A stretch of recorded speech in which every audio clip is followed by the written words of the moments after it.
Nous allons encore prier. Dieu notre Père, nous sommes en ces lieux pour toi. Nous voulons nous recommander à toi. Merci pour cette bénédiction d'être dans ta présence. Il est écrit, un jour dans tes parvis vaut mieux que 1000 ailleurs. Sois avec nous. Donne-nous la compréhension. Illumine les yeux de nos cœurs. Au nom de Jésus. Amen. Gloire à Dieu.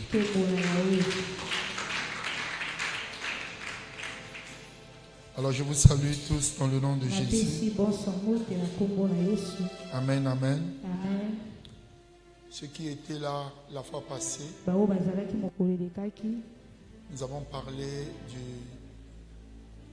du vieux prophète et le jeune prophète. Et notre thème, et nous continuons là-dessus, l'impact des rencontres dans notre destinée. Et hier, ceux qui étaient là dimanche, nous parlons de la destinée. Le plan de Dieu pour ta vie. C'est ta destinée. Ce que Dieu a réservé que tu dois faire. Ça, c'est ta destinée. Mais il y a certaines rencontres qui ont affecté notre destinée. Au lieu de le rendre béni, mais notre destinée a été comme gaspillée. Il faut se poser la question, qu'est-ce qui arrive quand deux personnes font une rencontre? Beaucoup de choses peuvent arriver. Les bonnes et les mauvaises. Les bénédictions et les malédictions. La vie, soit la mort. Il y a des portes qui peuvent s'ouvrir. Lorsque vous rentrez dans une rencontre avec une personne, des fois tu dis, depuis que je suis avec toi, je vois ma vie commence à aller de l'avant. Et je vois les portes de ma vie s'ouvrir. Mais d'autres encore disent, depuis que je suis avec toi, je constate que toutes les portes se ferment. Je commence à subir. Il y a un impact dans toutes les rencontres. Quand tu rencontres une mauvaise personne, et de fois ta vie peut être détruite. Mais quand tu rencontres une bonne personne, de fois ta vie peut être tracée un chemin. Il y en a qui rencontrent des personnes, leur vie rentre dans le déshonneur. Mais d'autres encore, ils rencontrent une personne et sa vie rentre dans l'honneur. Alléluia. Et ce soir, j'aimerais parler de la rencontre de Ève et le serpent. Ève et le serpent. Ève. Vous connaissez tous Ève. C'est la toute première femme. Notre texte se trouve dans Genèse chapitre 3, versets 1 à 7. Genèse chapitre 3, versets 1 à 7. Et le verset 22 à 24. D'abord le verset 1 à 7. Le serpent était le plus rusé de tous les animaux des champs que l'Éternel Dieu avait fait. Il y dit à la femme, Dieu a-t-il réellement dit, vous ne mangerez pas de tous les arbres du jardin? La femme répondit au serpent, nous mangeons du fruit des arbres du jardin. Mais quant au fruit de l'arbre qui est au milieu du jardin, Dieu a dit, vous n'en mangerez point. et vous n'y toucherez point, de peur que vous ne mouriez. Verset 4. Alors le serpent dit à la femme, vous ne mourrez point. Verset 5. Mais Dieu sait que le jour où vous en mangerez, vos yeux s'ouvriront et que vous serez comme des dieux, connaissant le bien et le mal. Verset 6. La femme vit que l'arbre était bon à manger et agréable à la vue, et qu'il était précieux pour ouvrir l'intelligence. Elle prit de son fruit et en mangea. Elle en donna aussi à son mari qui était auprès d'elle, et il en mangea. Verset 7. Les yeux de l'un et de l'autre s'ouvrirent. Ils connurent qu'ils étaient nus. Ayant cousu des feuilles de figuier, ils s'en firent des ceintures. Amen. Amen. Versets 22 à 24. Genèse 3. L'Éternel Dieu dit, voici l'homme qui est devenu l'un de nous pour la connaissance du bien et du mal. Empêchons-le maintenant d'avancer sa main, de prendre de l'arbre de vie, d'en manger et de vivre éternellement. Et l'Éternel Dieu le chassa du jardin d'Éden pour qu'il cultivât la terre d'où il avait été pris. Et enfin, verset 24, c'est ainsi qu'il chassa Adam, et il mit à l'orient du jardin d'Éden les chérubins qui agitent une épée flamboyante pour garder le chemin de l'arbre de vie. Amen, amen. Amen.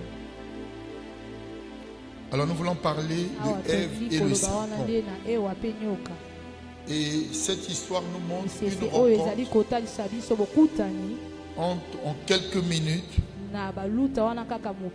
qui a affecté la vie non pas seulement de la femme, mais aussi de son mari. Une rencontre seulement, et qui a eu des conséquences inimaginables. Et ce passage de la Bible nous amène à comprendre que le serpent était dans ce monde avant que Dieu puisse créer l'homme et la femme. Comprenez bien, le serpent était dans ce monde avant que Dieu puisse créer l'homme et la femme. Et quand Dieu a créé l'homme et la femme, nous le voyons dans Genèse chapitre 1, versets 27 à 28, Dieu créa l'homme et la femme le même jour. Il a dit Dieu créa l'homme à son image. Il le créa à l'image de Dieu. Il créa l'homme et la femme. Quand on parle de la création, c'est amené à l'existence. Dieu a amené l'homme et la femme à l'existence alors qu'ils n'existaient pas. Et la Bible nous montre aussi et que l'homme a été créé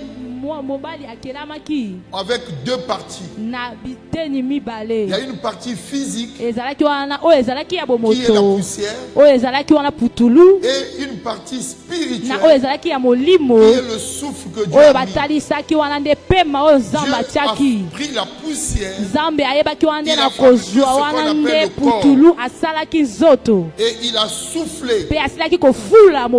Il a soufflé dans l'homme. L'homme est devenu une âme vivante. Et dans la vie de tout homme, vous devez savoir qu'il y a deux parties. Il y a une partie visible qu'on appelle le corps et il y a une partie invisible qu'on appelle l'âme et l'esprit. C'est la partie invisible. Si on te déchire, on ne verra pas l'âme.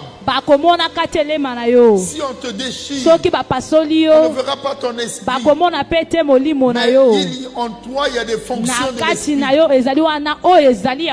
Ton intelligence vient de ton âme.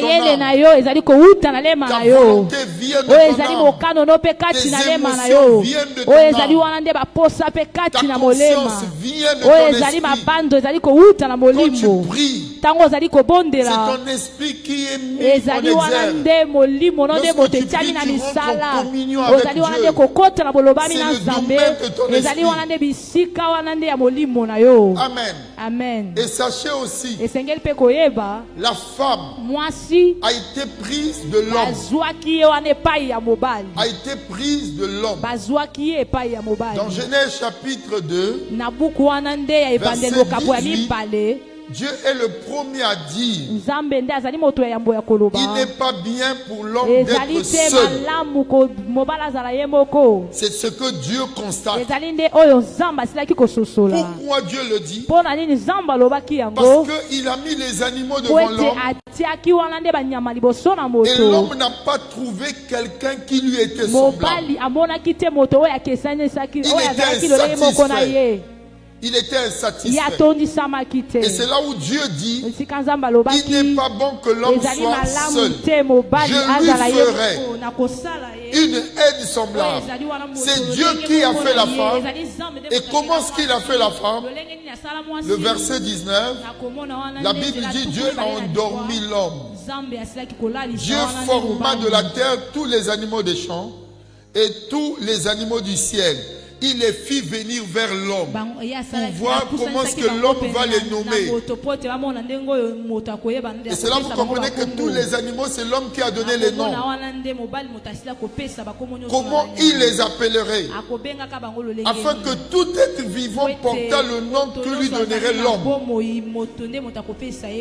Ça veut dire que l'éléphant, c'est l'homme qui a donné. Chimpanzé, c'est l'homme qui a donné. Le lion, c'est l'homme qui a donné. Le crocodile, c'est l'homme qui a donné. Amen. Le verset 20. L'homme donna des noms à tous les bétails, aux oiseaux du ciel et à tous les animaux. C'est l'homme qui donna les noms. Mais pour l'homme, il ne trouva point d'aide semblable. Et tu es en train de chercher quelqu'un qui t'est semblable, mais tu n'en trouves pas. Et ça mène en toi une insatisfaction. Il ne trouva point d'aide semblable à lui. Et le verset 21, qu'est-ce que Dieu fait? L'Éternel fait tomber l'homme dans un sommeil. De la même manière, quand on opère quelqu'un, on l'endort. C'est Dieu qui a le premier à placer ça. Il a endormi l'homme. Il a ouvert. Il a fait sortir une côte. Et il a refermé. Sans cicatrice. Quand l'homme s'est réveillé, il n'a pas vu de cicatrice. Toi, quand on t'opère, tu vois bien, on a tracé. Mais chez Dieu, il n'y a pas eu de cicatrice. Il referma la chair à sa place. Vous voyez ce que Dieu est capable de faire. Le verset 22. L'Éternel Dieu forma une femme de la côte qu'il avait prise de l'homme. S'il y a un autre nom qu'il faut donner à la femme, un os. Mais c'est écrit, non? Un os.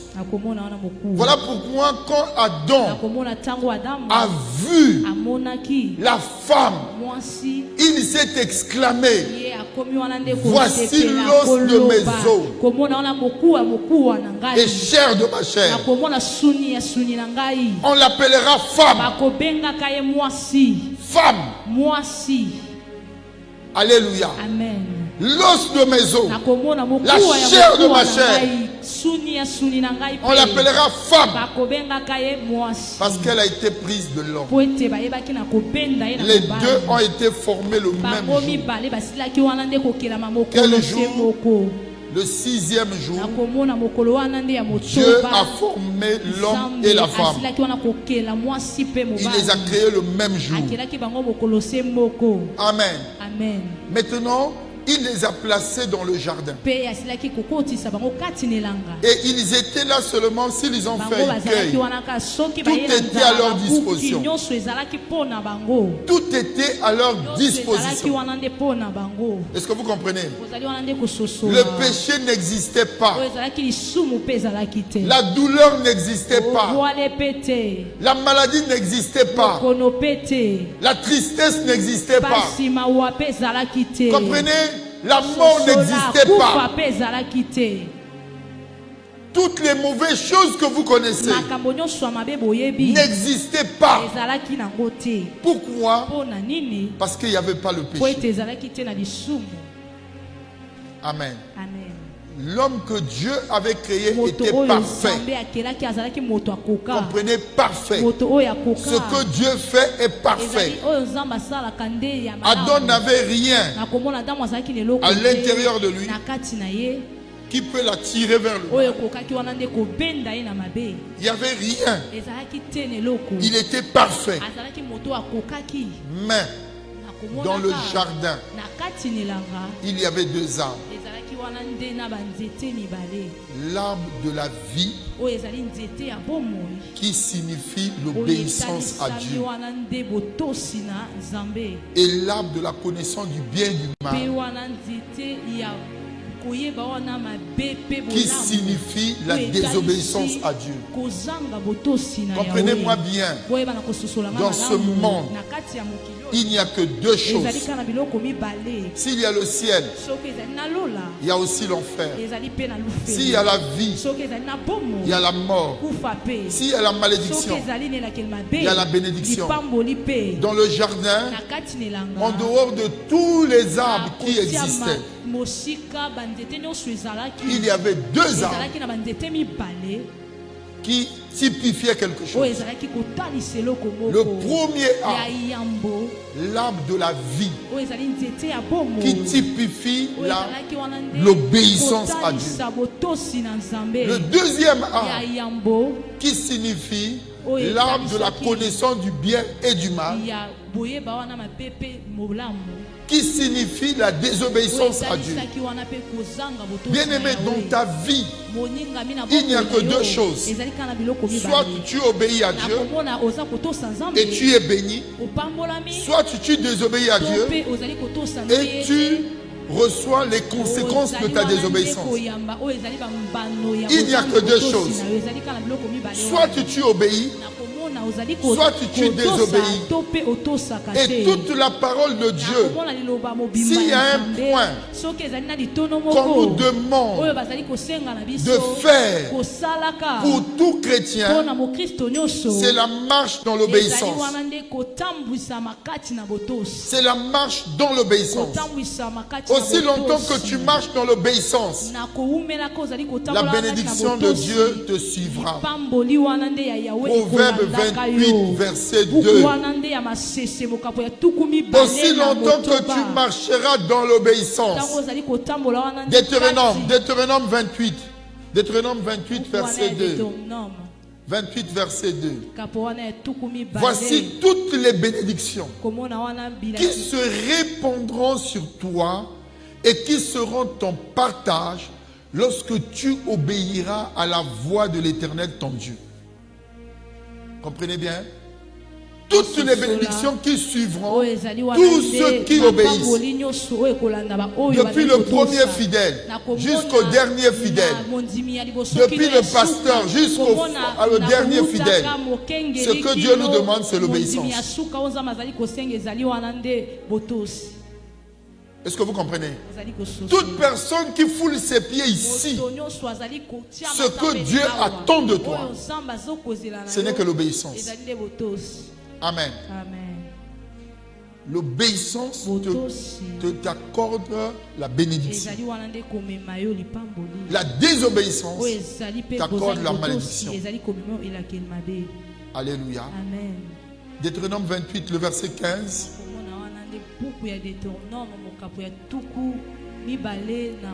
Regarde, on dit, mais si tu n'obéis point à la voix de l'Éternel, ton Dieu, si tu n'observes pas et ne mets pas en pratique tous ces commandements et toutes ces lois que je te prescris aujourd'hui, voici toutes les malédictions qui viendront sur toi et qui seront ton partage. Est-ce que vous comprenez? Maintenant, le serpent, s'il y a un animal que le diable a choisi d'imiter, le serpent, il y en a plusieurs, même le dragon. Et de fois aussi, il est comparé comme un lion rugissant. Donc c'est des animaux que Dieu a créés, mais lui, il a choisi de s'identifier au serpent. Amen, amen. Et la Bible dit, Genèse 3, verset 1. Regardez bien les mots qu'on utilise. Le serpent était le plus rusé de tous les animaux. Le mot rusé veut dire ameçon. Ameçon. L'ameçon. Dobo. Ameçon. Quand quelqu'un met la maison dans l'eau, il s'attend à quoi? Que tu t'accroches. Et dans la maison, de fois, on met une chair pour attirer la proie. Pour attirer la proie. Bien aimé, dans l'église, dans les rues, partout où vous partez, il y a un hameçon qui est placé par le diable. Même dans ta maison, la maison peut être là. Tu peux tomber dans la tentation. Dans la rue, tu peux tomber dans la tentation. Dans ton lieu de travail, tu peux tomber dans la tentation. Dans un bus, tu peux tomber dans la tentation. Partout, le diable a mis ses pièges. Ce qu'on appelle ses tentacules. Ses pièges. La Bible dit qu'il était le plus rusé de tous les animaux des champs que l'Éternel avait fait. Il dit à la femme, Dieu a-t-il réellement dit, vous ne mangerez pas de tous les arbres du jardin?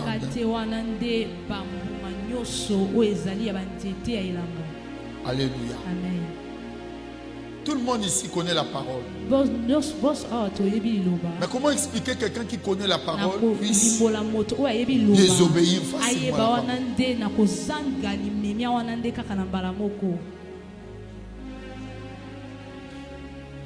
Toi, tu connais combien de versets bibliques? Demande à ton voisin, tu connais combien de versets bibliques? Des versets bibliques. Mais deux fois, quand tu reçois une grossesse, on cherche, mais qui est l'auteur? Oh, tu ne connais pas. Et toi-même, tu commences à dire, bah, comme il n'y a personne, je l'enlève. Mais pourtant, tu sais que la Bible dit, tu ne tueras point.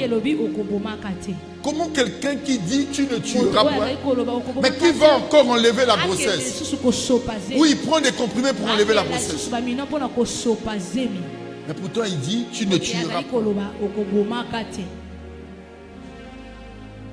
Comment expliquer des gens qui connaissent la parole, mais qui se livrent facilement au mal?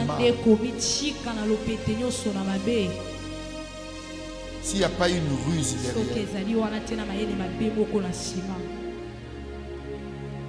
Vous n'y toucherez point, de peur que vous ne mourrez.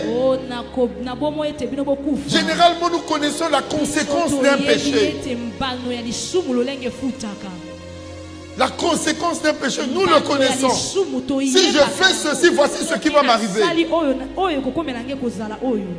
Mais comment est-ce que ce qu'elle dit, elle cite, mais elle est encore attirée par cette chose?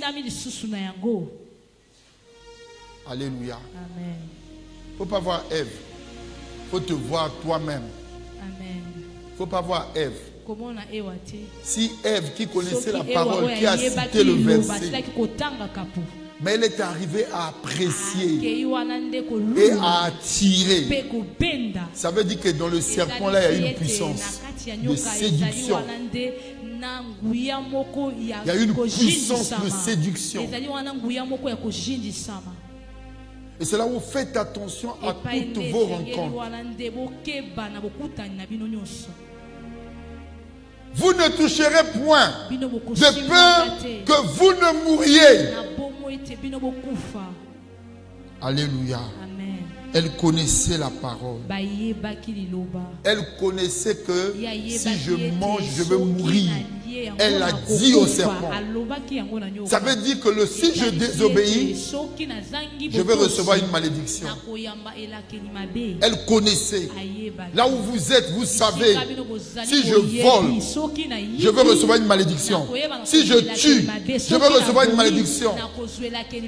Si je fais ce qui est mauvais, je vais récolter ce que j'ai semé. Elle le dit. Vous voyez, il y a certains problèmes qui nous arrivent. C'est lié à ce que nous avons fait. Ce n'est pas ce que les autres ont fait, mais nous-mêmes. Ce que nous-mêmes nous avons fait. Tu connaissais la parole. Mais qu'est-ce que tu as fait? Qu'est-ce que tu as fait? Alléluia. Le verset 4, regardez comment le serpent lui dit. Alors le serpent dit à la femme, vous ne mourrez point. C'est-à-dire, il met le doute sur ce que Dieu a dit. C'est ça le rôle du serpent. Beaucoup de gens tombent dans le péché parce que le diable te fait croire que tu peux pour toi faire le mal, tu ne vas pas récolter ce que tu as semé. Tu peux pour toi faire le mal, tu n'auras pas la malédiction.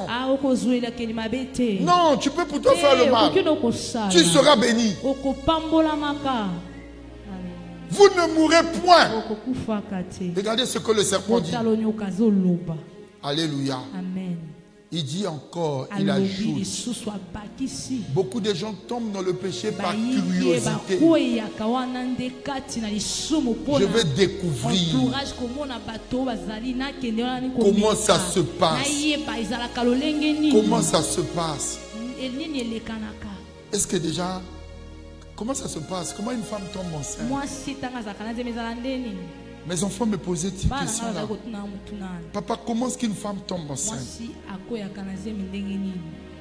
Et il y en a qui posent la question, est-ce que la grossesse, ça fait mal ou ça fait mal? Moi aussi, je vais essayer.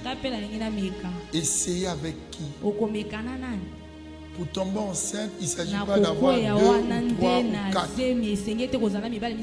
Ma petite soeur a 14 ans, premier rapport sexuel, elle est tombée enceinte. Elle venait d'avoir ses règles, premier rapport sexuel, 14 ans. Elle jouait encore avec les boîtes et tout. Et elle est tombée enceinte. C'est pas elle-même qui s'est occupée, elle était elle-même bébé, l'enfant aussi bébé. C'est ma mère qui s'est occupée de tout. Il ne s'agit pas d'avoir plusieurs rapports sexuels pour tomber enceinte. Mais un seul rapport sexuel peut te faire tomber enceinte. Mais quand tu vois celui qui l'a grossi, elle est au collège, elle aussi, l'autre celui qui est aussi au collège. Est-ce que vous vous rendez compte? Il ne sait même pas comment gérer une grossesse. Elle s'amuse avec ses amis, elle joue au zango, elle est en grossesse. 14 ans. Alléluia. Le diable dit, mais Dieu sait que le jour où vous en mangerez, vos yeux s'ouvriront et que vous serez comme des dieux, connaissant le bien et le mal. Ça veut dire quoi? L'homme ne connaissait pas le mal. Avant le péché, l'homme ne connaissait pas le mal. Mais Dieu lui a dit seulement ne mangez pas, de peur que vous mourrez. Il n'y avait pas le péché sur la terre. Il n'y avait pas le mal sur la terre. Mais le diable a fait quoi? Il a poussé l'homme dans une direction que Dieu avait interdite. Et souvent c'est ce que le diable fait. Il te pousse à suivre un chemin où toi tu sais que ce chemin n'est pas bon pour toi. Mais tu vas quand même là-bas. Alléluia. Amen. Le diable dit, si tu prends ça, tu vas découvrir. Il y en a qui ne buvaient jamais le whisky, mais ils ont pris le whisky. Parce qu'on a dit que cette boisson est sucrée. Moi, c'était comme ça que j'ai pris la martini. Whisky qu'on appelle martini, c'est sucré. On dit, oh, c'est sucré. En buvant le sucre là avec l'alcool, je me suis évanoui. On m'a amené à l'hôpital. Il y en a qui veulent découvrir. On parle des boîtes de nuit. Comment ça se passe là-bas? C'est comment? On dit boîte de nuit, boîte de nuit. Comment ça se passe? Tu veux découvrir. Mais en allant chercher la découverte, tu es tombé dans la maison. Tu t'es accroché. Tu t'es accroché. Tu as été prise au piège. Alléluia. Bien-aimé, quand le diable a dit seulement vous allez découvrir le bien et du mal, regardez la suite, elle va commencer à s'intéresser aux fruits. Faites attention avec la publicité. La publicité a amené beaucoup de gens à essayer. Comment ça se passe? Non, moi aussi je vais essayer. J'ai vu des femmes prendre le Turbo King. Alors qu'à la télévision on a montré un homme qui avait chaud. On l'a mis la glace, il n'était pas satisfait. On l'a mis dans une chambre froide, il n'était pas satisfait. Mais quand on l'a donné le Turbo King, il a été satisfait. Et je vois même des femmes maintenant, on dit c'est pour les hommes forts. Alléluia. Amen. Il y a des enfants par curiosité. Papa il prend la cigarette, il jette le mégot. Quand il envoie la fumée, il dit mais quel goût il trouve là? Moi aussi je vais ici. C'est comme ça que moi j'ai bu la cigarette. Et étudiant, quand tu as ta bourse, tu t'habilles bien, tu achètes une cigarette, tu tiens comme ça. Quand tu vois les filles, tu fais Dieu pop. Beaucoup sont devenus des tabagistes. On appelle ça quoi? La curiosité. Mais cette curiosité est venue quoi? Est venue comment? Par la publicité. Le diable a d'abord fait la publicité à Ève. Il dit vous allez découvrir, vous aurez la connaissance du bien et du mal. Vous allez découvrir ce que Dieu vous cache. Amen, amen. Amen. Et c'est là où beaucoup sont morts. Parce qu'ils ont voulu expérimenter ce qu'ils n'avaient jamais expérimenté. Beaucoup ont détruit leur vie pour chercher seulement à expérimenter. Alléluia. Amen. La Bible dit, la femme vit que l'arbre était bon à manger. Alors qu'elle disait, si tu manges ça, tu vas mourir. Maintenant, elle commence à apprécier. Comment peux-tu apprécier ce qui est mauvais, que toi-même tu as condamné? Il y a une puissance dans la séduction. Est-ce que vous comprenez? Il y a une puissance dans le serpent. Faites attention. Ce que tu apprécies, tu seras attiré par ça. Ce que tu n'aimes pas, tu ne t'approcheras même pas de ça. Si tu n'aimes pas une personne, ne t'approche pas de la personne. Mais si tu aimes une personne, approche-toi. C'est une loi établie. Ce que tu aimes t'attire. Ce que tu n'aimes pas va s'éloigner de toi. Moi, quand je mange le poisson, je ne touche jamais la tête du poisson. Et ma femme, deux fois, pour me provoquer, elle dit, donnez-lui le poisson parce qu'il ne va pas beaucoup manger. Donnez-lui la tête. Je ne veux pas toucher la tête du poisson. Je mange la chair, mais la tête. Est-ce que vous comprenez? Parce que je n'aime pas la tête. Les os là me dérangent. Les os de la tête là. Donc moi, c'est la chair. Est-ce que vous comprenez? Donc si tu prépares le poisson, tu me sers la tête là. Sache-le que je ne vais pas bien manger.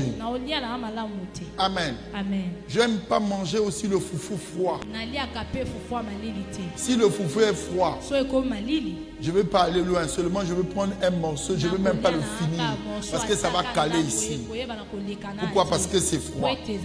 Donc, les gens attendent que moi j'arrive. On prépare le foufou chaud. C'est en ce moment-là que moi je peux manger. C'est ce que je suis. Ce que tu n'aimes pas, tu ne dois pas t'approcher.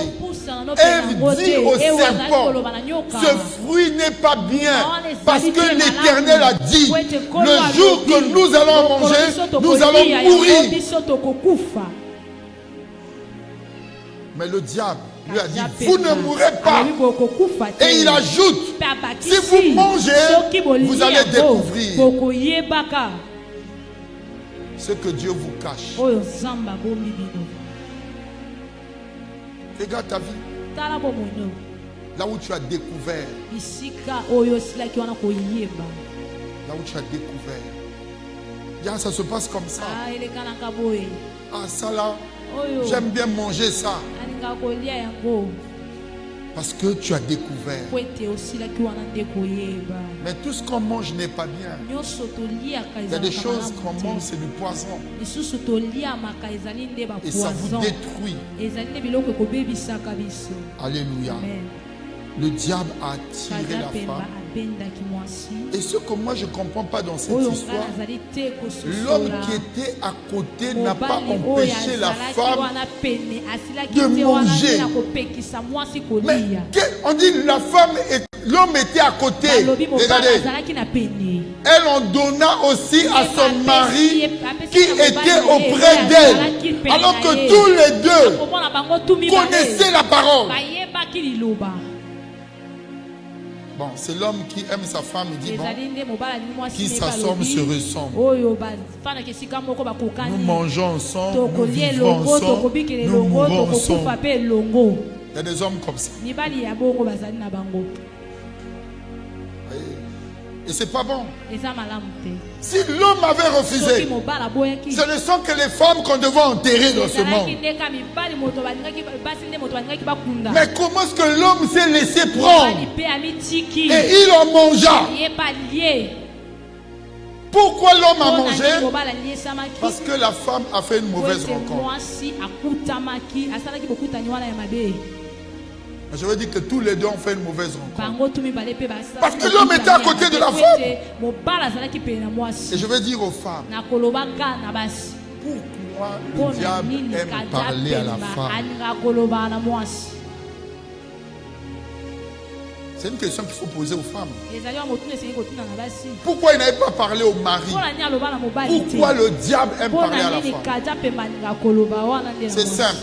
Le diable aime parler à la femme parce qu'il y a une promesse qui lui avait été donnée,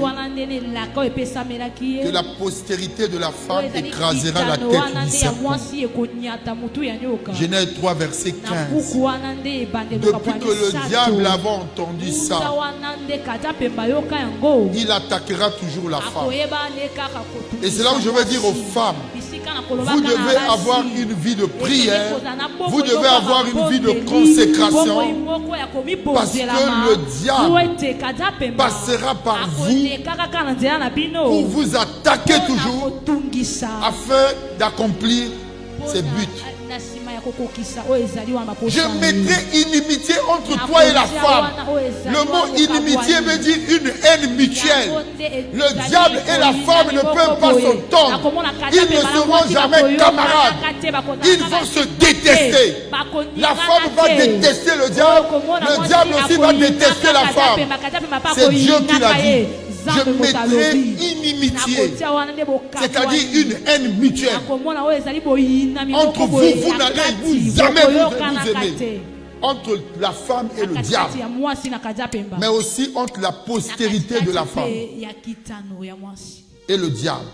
Et la Bible dit, la postérité de la femme écrasera la tête du serpent. Si tu veux tuer un serpent, il faut couper sa tête.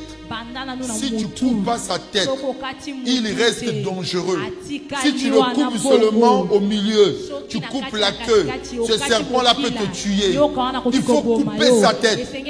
Tant que vous ne coupez pas sa tête, il reste dangereux. Et le diable connaît cette promesse, que la postérité de la femme écrasera la tête. Et qui était la postérité de la femme? C'est Jésus. La première promesse qui montre que le diable sera détruit par Jésus, c'est ici. Dans la Bible, Genèse 3, verset 15. Amen. Alors quand le diable a fait tomber l'homme et la femme, il y a eu des conséquences. La première conséquence, c'est la perte de la communion entre l'homme et Dieu. Je vais dire à une personne, chaque fois que tu vas désobéir à Dieu, tu vas perdre la communion entre toi et Dieu. Ta relation d'amitié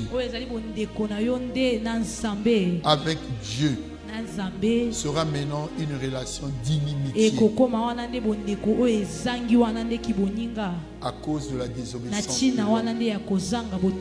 C'est là où le dimanche je disais, Paul dit, je fais attention à moi-même. 1 Corinthiens 9, verset 27. Il dit, je fais attention à moi-même. Bien-aimés, apprenez à faire attention à vous-même. Oh, il y a une prière que je fais. Seigneur, garde-moi. Que je fasse attention à mes œuvres, à mes contacts, parce que je n'aimerais pas être rejeté après avoir prêché aux autres. David dit, Paul dit, je traite durement mon corps, je le tiens assujetti de peur d'être moi-même rejeté après avoir prêcher aux autres. Première conséquence de cette rencontre de Ève avec le serpent, c'est la perte de la communion entre Dieu et l'homme. C'est là où vous constatez certaines personnes, lorsqu'ils chutent, ils fuient l'église. Il ne veut plus. Parce que le diable te dit, ce que tu as fait c'est grave, mais tu ne peux plus aller là-bas. La perte de la communion. Alléluia. Amen. La deuxième conséquence, c'est que la mort spirituelle, c'est la séparation entre Dieu et l'homme à cause du péché. La séparation entre Dieu et l'homme. La mort spirituelle. L'homme devait maintenant mourir à cause de ses désobéissances. Une seule rencontre a déséquilibré l'homme. Et vous devez savoir, faites attention à vos rencontres. À vos rencontres. Je ne sais pas qui vous rencontrez, mais il y a des rencontres qu'il ne faut jamais avoir. C'est-à-dire, il faut carrément éviter. Pourquoi? Parce que cette rencontre vous amène à être nu. C'est-à-dire, vous tombez dans un déshonneur. Dieu a commencé à les chercher. Il dit, nous avons entendu ta voix. Nous nous sommes cachés parce que nous sommes nus. Dieu va leur poser la question. Qui vous a dit que vous êtes nus? La connaissance du bien et du mal. Ce que le diable disait, c'était vrai. Si vous mangez, vous allez découvrir la connaissance du bien et du mal. Vous allez découvrir ce que Dieu vous cache. J'ai eu peur parce que je suis nu et je me suis caché. La conséquence de la désobéissance. Regardez ce verset 10. La conséquence de la désobéissance va remplir ton cœur de peur. Tu seras quelqu'un qui aura toujours peur. La deuxième des choses, tu seras dans le déshonneur. Qui peut marcher nu dans la vie? Mais il y en a spirituellement, vous les voyez, physiquement vous les voyez habillés. Mais spirituellement, ils sont nus. Ils sont dans la honte. Et c'est ce que la Bible dit. Et tu vas vivre une vie de cachotterie. Tu vas commencer à te cacher. Quand tu veux venir sur la voie, tu vois là. Ah, c'est le pasteur Valère.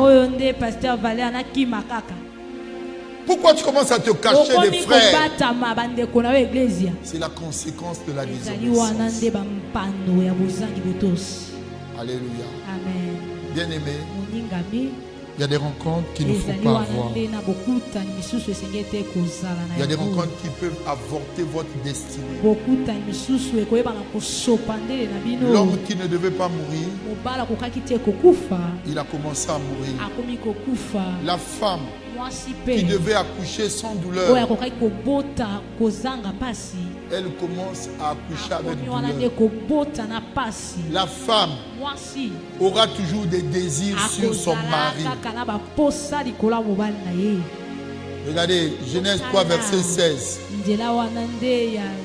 Comme conséquence, on dit, il dit à la femme, j'augmenterai la souffrance de tes grossesses. Tu enfanteras avec douleur et tes désirs se porteront vers ton mari, mais il dominera sur toi. Regardez, la femme aura toujours les désirs vers son mari. Même si la femme dort sur de l'argent, elle aura toujours besoin de ce qui vient pour son mari. Elle aura toujours, c'est la conséquence.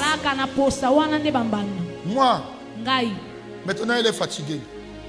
Quand je n'étais pas à la maison, elle tombait malade. Surtout pendant la guerre. Je vais chercher. Je la laisse avec mes parents. On va me chercher à la forêt pour vite revenir. Parce qu'elle est malade. Pourquoi? Parce que son mari n'est pas là. Elle veut seulement être à tes côtés. Les désirs de la femme se porteront vers leur mari. C'est comme ça que Dieu a établi. Quand tu vas te marier, tu vas voir si ton mari n'est pas là. C'est comme s'il y a un problème.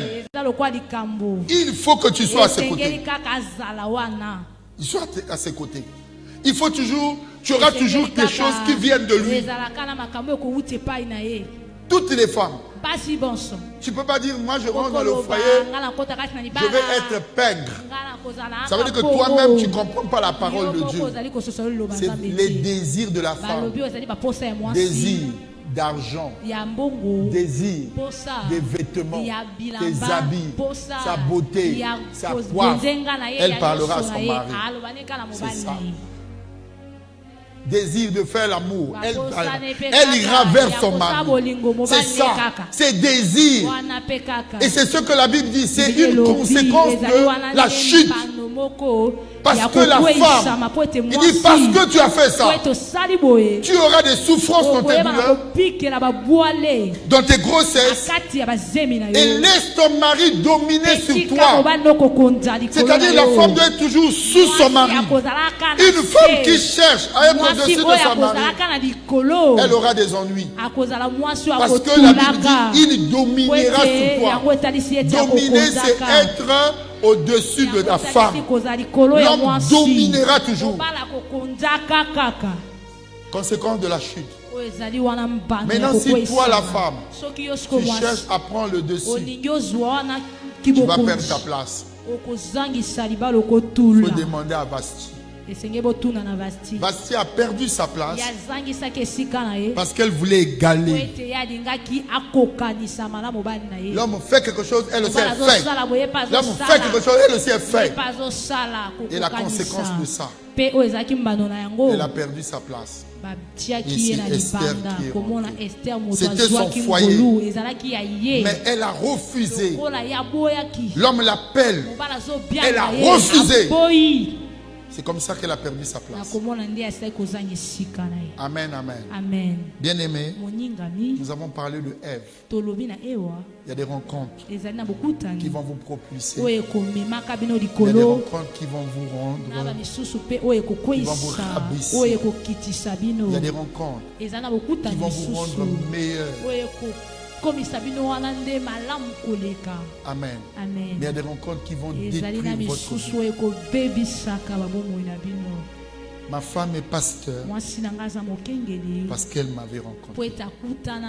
Quand on sait qu'on était frères et sœurs, on était à l'église, elle m'appelait frère Willy. Moi je l'appelais sœur Aline. Quand on s'est marié, et moi on m'a élevé, ancien, elle on l'appelait une sœur. Et après, on l'a élevé diaconesse. Mais après, travaillant avec moi, je l'ai élevé ancienne. Je l'ai élevé pasteur. Et elle fait un travail dynamique, même plus que certains hommes. Mais je l'ai encouragé. L'homme doit prendre la femme en bas et la mener à une hauteur. C'est ça. Ne prends pas ta femme, la laisser en bas. Non, il faut la mener. Et c'est ça la rencontre. Le but de la rencontre, c'est que tu puisses avoir une rencontre qui te rendra meilleur. Mais tu rencontres une personne, tu deviens pire. Pire. Non. Comment ta belle famille va te voir? Comment ta belle famille va te voir? Et c'est là où, bien aimé, réfléchissez avec vos rencontres. Il y a des rencontres qui vous maudissent. Il y a des rencontres qui vont vous bénir. Donc Ève n'avait pas rencontré le serpent. Elle était dans le jardin. Mais regardez le verset 23 à 24. Dieu les a chassés du jardin. Ils ont été chassés. Genèse 3, 24. L'Éternel Dieu le chassa du jardin d'Éden. C'est-à-dire vous perdez certains bénéfices à cause d'une rencontre. Parce que la rencontre là était mauvaise. Dieu les chassa. Ils seront obligés de travailler pour manger. Alors qu'avant ils cueillaient seulement. Tu veux manger, tu cueilles, tu manges. Tu cueilles, tu manges. Mais à cause de la facilité, ce que le serpent avait donné, l'homme a détruit sa vie.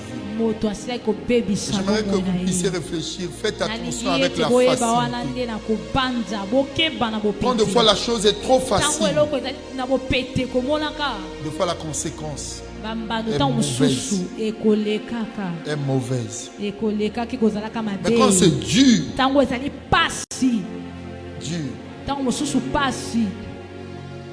moi j'ai eu ma femme. Le premier jour, je l'ai fait demander en mariage, elle m'a accepté. Les autres femmes m'ont fait souffrir, je ne les ai pas eu. Mais elle, le même jour, elle m'a donné la main. Après, pendant que je l'aimais là, fort, les gens sont venus lui dire, il faut te séparer de moi. Et j'arrive. Elle dit, c'est fini. J'ai une douleur. Je vivais à Bakongo. Je n'ai pas pu rentrer dans le bus. J'ai quitté Talangaï, je marchais seulement. Je ne comprenais rien. Quand tu aimes, c'est compliqué. Mais quand je suis arrivé à la maison, j'ai prié. Le lendemain matin, 6 heures, 7 heures. On frappe à ma porte. C'est elle. Dieu m'a parlé. Non, je te demande pardon. On revient ensemble. Et on est ensemble jusqu'aujourd'hui. Est-ce qu'on peut acclamer le Seigneur? Amen, amen. Et j'aimerais que tu réfléchisses. Il y a des rencontres qui peuvent vous rendre meilleur. Mais il y a des rencontres qui peuvent vous détruire. S'il y a une chose, Seigneur, donne-moi le discernement. Éloigne de moi des mauvaises personnes qui pourront détruire ma vie. Mais que je rencontre des personnes qui seront une bénédiction. Lève-toi.